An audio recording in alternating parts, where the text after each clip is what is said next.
ఉగ్రభూతాలు ఊరి మీద పడితే చూస్తూ ఊరుకోవడానికి ఈ నేల సూర్యుడిది కాదురా, ఈశ్వరుడిది, ఆ పరమేశ్వరుడిది. కాదని కాలు దువ్వితే జరిగేది తాండవం, అఖండ తాండవం. నా శివుడి అనుమతి లేనిదే ఆ యముడైనా కన్నెత్తి చూడడు. నువ్వు చూస్తావా? అమాయకుల ప్రాణాలు తీస్తావా? ఈ ప్రపంచంలో మీరెక్కడికి వెళ్ళినా అగుపించేది ఒక మతం.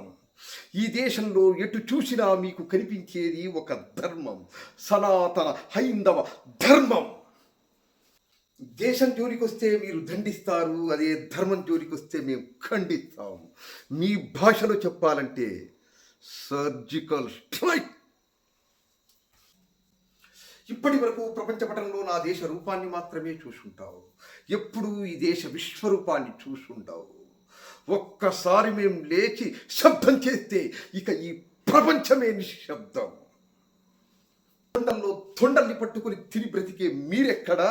ప్రతి కొండను పుణ్యక్షేత్రంగా మార్చి పూజించే మేమెక్కడా?